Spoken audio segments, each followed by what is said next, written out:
So this is our first look into the actual habits that make up the BELLS program as laid out in Surprise the World, the book that we're using as a framework for how to think about developing missional habits or ways of acting, rhythms of our life that will help connect us to God and connect us to other people through God.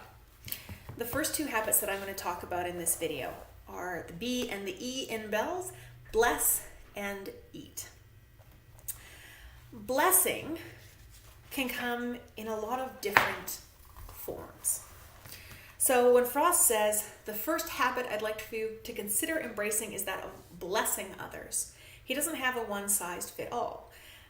Because, there's the other, there's that whole other person there. And you have to bless them in a way that is meaningful to them in order for it to feel genuine, to be genuine.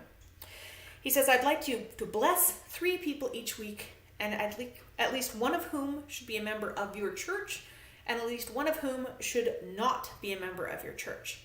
This is a structure that we're going to see again and again with Frost as we move through the other habits. He wants us to connect with people inside our church and with people outside of our church. Now, Frost makes this assumption that I think probably doesn't hold true for most of us, that it will be easier for us to connect with people who are in our church and harder for us to connect with people who are outside of our church. If you're very deeply embedded in a church community, that may be the case. But I think for me, certainly, I see a lot of people regularly outside of church. And a lot of the people who I see at church, I don't see much outside of a Sunday service. And there's not too much opportunity to go out of my way to bless them or to eat with them unless I make a point of it. But if we manage to hit that balance, if we manage to connect both with people in our faith community and with people outside of it, we'll have a double benefit. We'll see that our churches become places where we are blessing each other, paying attention to each other and each other's needs, where we're eating together, where maybe we build more of that connection outside of Sunday morning. And we'll also each have strong, rich connections with people outside of our church. And given that evangelism normally is most authentic and most I'm going to say impactful, even though that's a terrible word, when it happens in the context of genuine relationships. Building those relationships is very important. So when Frost talks about blessing, he says it can come in a lot of different forms. There's a lot of different ways that we can trace the meaning of the word blessing. We say bless the Lord, to praise the Lord. We say bless in terms of helping or saving from danger. This is a great one. I don't know if this is accurate or not, but Frost says it. That blessing can also maybe come from the term, an Old English term that means to add strength to another's arm. So to build somebody up, to increase their strength, maybe increase their capacity, lighten their load, make that load easier to bear. So blessing could take a number of different forms. The simplest and most straightforward, well, maybe for me because I'm chatty and I like giving compliments, is words of affirmation. So one of the things we can do is we can send somebody a note, write them an email, send them a text, and let them know something that you've noticed that's worthwhile about them. Mr. Rogers says that he loves appreciating other people and that he thinks that appreciating is a holy act, that when we appreciate what's beautiful about other people, what makes them special just the way they are, we're doing a little corner of what God does all the time. So to not only notice what other people are doing, but to make sure that they know that you saw it. And that you value that in them. And that involves seeing things from their perspective, to know, well, what's important to them? What could they use that help with? There is a certain element of empathy that has to exist here. Same thing goes for how to encourage somebody. I love praise. I love compliments. The more public, the more people who are watching, the better.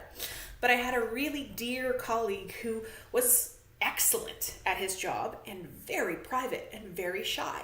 And I quickly learned that if I gave him a compliment in front of other people, that would have been wonderful for me, but it was like torture for him. And so I made a point of sending him compliments, in little chats where no one else was hanging around, or, at a quiet moment at the end of the day, where it would be received by him as a compliment and not as potentially a source of embarrassment. We can also provide practical support. Frost calls this acts of kindness. Babysitting an exhausted couple's kids, helping a neighbor move, mowing someone else's lawn, doing good deeds. And we can always also give gifts. And the gift is about the thoughtfulness and the effort behind the gift. Not on Christmas, not on birthdays, but just here, I thought of you. A gift is a symbol of the thought behind it, of the connection that you have with the person who is receiving it. Now, all of this sounds probably, hopefully, quite fun and quite lovely, but Frost offers a couple of cautions about it. One is to make sure that we're offering blessing in a way that will be received as blessing. That we're not just taking what we would like or what we think other people would like and kind of throwing it out there, but we're being very intentional and thoughtful. What would this person like to receive? What would be a blessing for Emma today? This goes back to one of my favorite passages maybe in Proverbs. If anyone blesses their neighbor early in the morning, it will be taken as a curse. We can all think of times where somebody offered something that maybe they intended to be a blessing, but that we did not receive that way.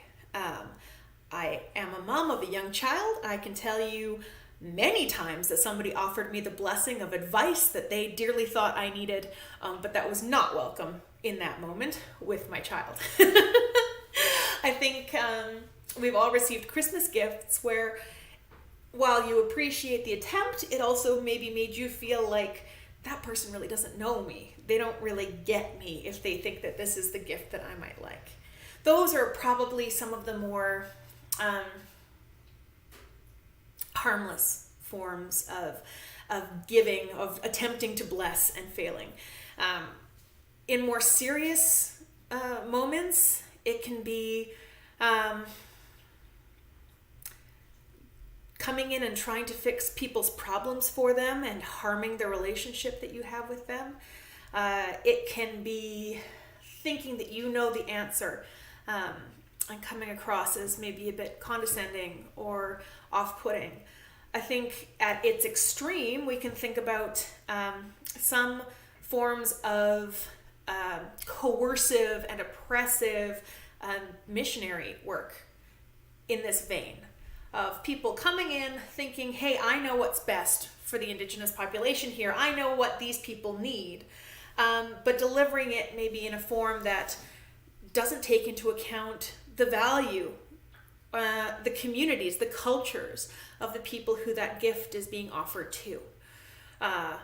It certainly is not a gift for somebody to come in and make an imposition on someone else's culture. It certainly is not a gift to come and colonize, but a lot of colonizers viewed themselves that way. And so we can look back in history and say, well, I'm not doing that, but we have to be very careful. Jesus opens doors. Jesus opens his arms for people. Jesus does not come in with violence. Jesus does not force anyone to turn to his way. And we need to be Christ-like in all that we do, and particularly in how we offer a welcome into God's community. It can't come across as us imposing. It has to be something that genuinely blesses people. And there is so much blessing in the gospel. There is so much blessing in God's life in us that we should have lots of options that we can pick from without having to risk stepping too far into something that might be unwelcome for the person receiving it. So we want to bless in a way that's well received. We also want to bless in a way that is genuine, that is not about, well, I'm going to be nice to you because I want something back from you. I want something out of you. Ben Meyer talks about Christ. Ooh, I've lost my page, but I found it. It's over in the eating section. That's why I was skipping a little bit ahead. He talks about Christ as offering a place at the table first and not worrying about the behavior or the social status of the person who's being offered that place. Ben Meyer says the act of Jesus was to reverse the structure that we might expect. We might expect someone to say, I need you to meet these rules, then I'm going to love you. Then I'm going to let you into my community, then I'm going to bless you. But instead, Jesus reverses this structure and offers communion first, connection first, conversion second. His table fellowship with sinners implied no acquiescence in their sins, for the gratuity of the reign of God canceled none of its demands. But in a world in which sinners stood ineluctably condemned by the existing religious structures, Jesus' openness to them was irresistible. Contact triggered repentance, conversion flowed from communion. In the tense little world of ancient Palestine, where religious meanings were the warp and woof of social order, this was a potent phenomenon. Conversion flowed from communion. So we're not going out and blessing people because we expect them to then see that Christians are good people and come and sign up and fill out an offering card and fill a pew every Sunday. We're blessing people because A, it's fun, B, it's just good, but also that freedom of blessing, that generosity and that offering of grace is something that we have experienced from God. That's something that we have experienced in Jesus' giving of himself. And so it's something that we have like almost a compulsive need to pass on to people. So we want to constantly check ourselves for that. This is not a quid pro quo. This is not bless then join. This is, I'm going to bless you. I'm going to bless you because you are as valuable in God's eyes as every other person here, and because you're the child of God who is particularly in front of me today, who I can help. And that opening of doors will leave space for people as the Spirit calls them to step forward, step through those doors, and hopefully come and join us. But we're not doing it to try and twist anyone's arm. The second habit, very much like the first, is to eat. And to eat with 3 people each week, at least one of whom is a member of my church, and at least one of whom is not. If that sounds like a lot, it doesn't have to be 3 meals. It could be 3 people at 1 meal. It could be actually sitting down and sharing a cookie with somebody at fellowship time after the service, and then instead of eating alone at your desk, inviting a couple of work colleagues to come and sit with you and have a chat. I don't know when you are watching this. I am recording this during the coronavirus pandemic. And so eating together is not something that we can do right now. We could eat meals and have a video chat. That might work also if you're connecting with somebody who's isolated, or if you yourself are somewhat isolated. We can, order the same food and eat it at the same time together. I'm sure that each of you, if the virus is still happening or if you're in a similar situation, maybe have your strategies already for how to get around this. I'm not going to try and focus on that too much, partly because, hey, you may be watching this in 2023 and everything might be fine and dandy. But also because I think that there's something so powerful about actually sitting together and eating food together, that I want to talk about it and not get too distracted with ways that we might adapt that to an online connection. So we're eating with people who are part of our church, people who are not part of our church. eating and drinking, sharing meals is so central to Christian practice and Christian faith. Frost highlights 3 different ways that the phrase, the Son of Man, gets completed in the New Testament. Quoting author Tim Chester, not to be confused with Tim Chesterton, he says there's 3 answers. The first is, the Son of Man came not to be served, but to serve, and to give his life as a ransom for many. The second is, the Son of Man came to seek and to save the lost. And the third is, the Son of Man came eating and drinking. So that third one is a bit surprising, but as students of the Gospels, you know that Jesus is eating all the time, that a lot of the most important scenes happen around food. And sharing food with people is one of the key ways that Jesus expresses his participation in our human life and kind of connects with us on the level that we function at. Inclusion around the table and inclusion in the community, in God's family, go hand in hand in story after story after story. Of course, the greatest meal that we share together is in the communion bread and the wine that draws us together into one body because we are sharing in that one food. I don't know if you've heard this phrase in relation to faith sharing and evangelism, but it's one of my favorites, that sharing our faith is not about coming in and telling people that we have all the answers or correcting other people or coercing other people. Sharing our faith is one beggar telling another beggar where there's bread. We all need belonging. We all need love. We all need God's presence in our lives. In the same way, we all need food. We all need company. We all need those things at a very fundamental level. And sharing food with each other is one of the most powerful ways to express a shared life and a solidarity with the other people who are around the table. I want to share 2 stories around food, just to talk a bit about its power. When I was in my early 20s, I was attending services run by the campus chaplaincy at the University of Alberta.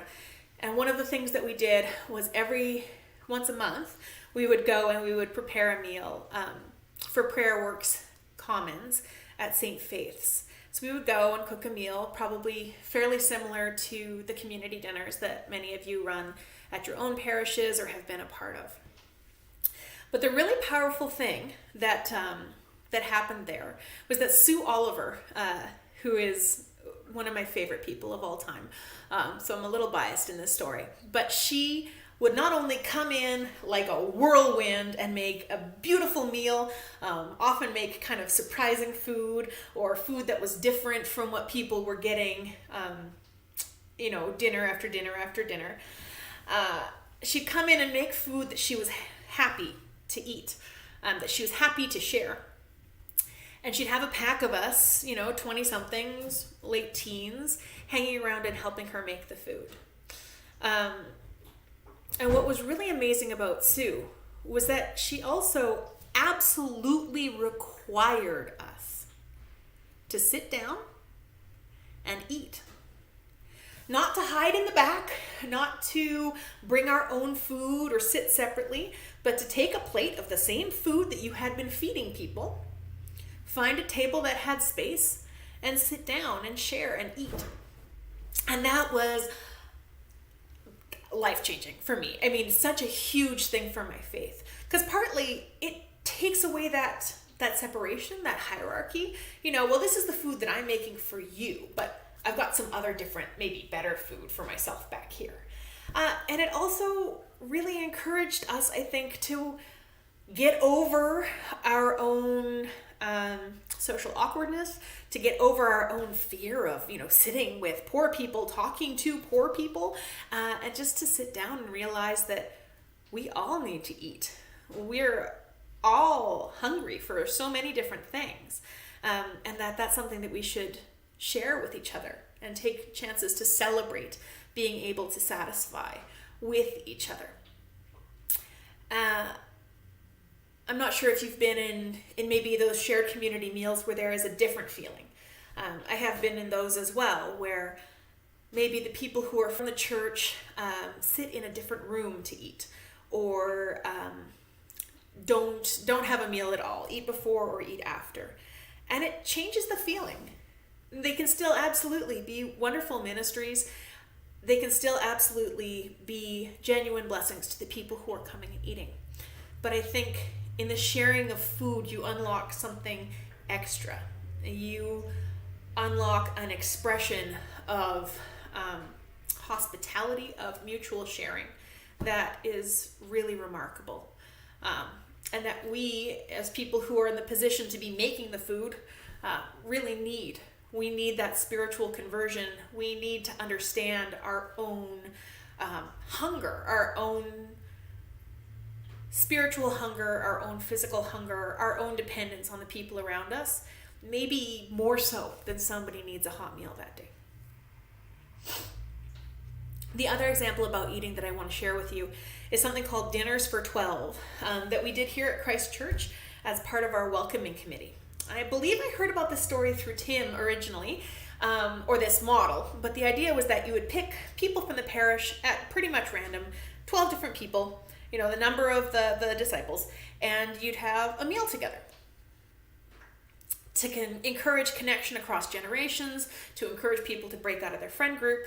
And then the idea was that you would pick a different 12 periodically, maybe every 2 weeks, maybe every month for a while. But what happened was that everybody loved their initial Dinner for 12 group so much that they just insisted on having that same group get together over and over and over again. And so in this person's telling, it was something that created kind of organic, accidental small groups at their church. So what we did was we took this idea and we adapted it for a newcomer event. Previously, we had newcomer events with food, but more like, come here and there's some Nanaimo bars and some tea, and then we're all going to sit in an awkward circle and try to connect. And it's hard. It's hard to be new at a church. It's hard to know how to make conversation. So what we decided to do instead was we would have these dinners for 12. They often kind of ballooned up to dinners for 20, but we had good cooks, so it was okay. So we would invite a couple of families who were new, a couple of singles who were new, and then maybe a few extra people from the parish who'd either been there a couple of years or who could use an extra point of connection, or who were just absolutely pillars of the community who could show up and talk anyone's ear off. And we had dinners. So, Denise would make the lasagna and Chelsea would make a big salad. I made brownies every single time, brownies and ice cream for dessert. We'd make sure that everybody was able to enjoy the food by checking to see if anybody needed a vegetarian lasagna or if anybody needed gluten-free noodles, which for the people receiving it, the people who are able to then enjoy the meal, is huge. I cannot overstate that. And we would make it really easy for people to come. We would host it at the church, so there was no kind of concerns about being in anybody's space. We would make it really easy for parents to come and for children to come. So there would be sometimes on the side like some chicken nuggets or some really kid-friendly food. And Chelsea, one of our priests here, had the genius idea of setting up a projector and showing the kids a movie so the parents could sit and talk to other adults. And one of the times we did this, one of the parents came in, saw the projector screen and froze, thought that we were definitely going to be showing him either something about something we wanted money from him for, or some, 40-minute presentation about salvation before he could eat. We're like, no, we're just putting on Madagascar 2 for the 3-year-olds. And just in having people come in and sit down and share a meal together, no agenda, no structure, no program, no nothing. We had the best nights, and the newcomers had the best nights. The feedback that we got from the people who attended was just through the roof positive. because we weren't doing anything fancy. We weren't trying to do more than the example that Jesus gave us, which is to join together to make sure there's room at the table and to share a meal. So those moments of connection that happen around the table, I don't know that you can really duplicate. I don't know that you can really do any other way. Hopefully, I get proven wrong and I figure out some ways to connect when I can't share food. But I think when we're looking back at the gospel and we're looking at the life of Jesus, we see that the meal is really powerful, and in a way that I think we underestimate. We think that we need to fancy it up, to add a program, to write up some pages of content. I don't know about you, but when I'm away at a retreat or at some other kind of multi-day Christian gathering, what I love most is when there's breathing room left in the day, so that those little conversations, those informal connections around a snack or around a meal or around some quiet time can happen. So we eat because it reminds us of our humanity. It reminds us of the humanity of the people who we're sitting with and of our connection to each other. And when we build up that capacity to connect, that capacity to offer hospitality and to receive that nourishment in turn, we build deep and wonderful relationships with each other. And those are relationships in which the Word of God can be shared and can flourish, and which the work of God that's happening within us can find, I think, a particularly meaningful and important channel. So those are the two first habits. I will bless 3 people each week, and as in doing that, I will become a generous person. I will share a meal with at least 3 people each week, and in doing that, I will become a hospitable person. Tim is going to pick things up for the next section, and then I'll be back a little bit later on for one of the final habits. In the meanwhile, God bless, and stay safe out there.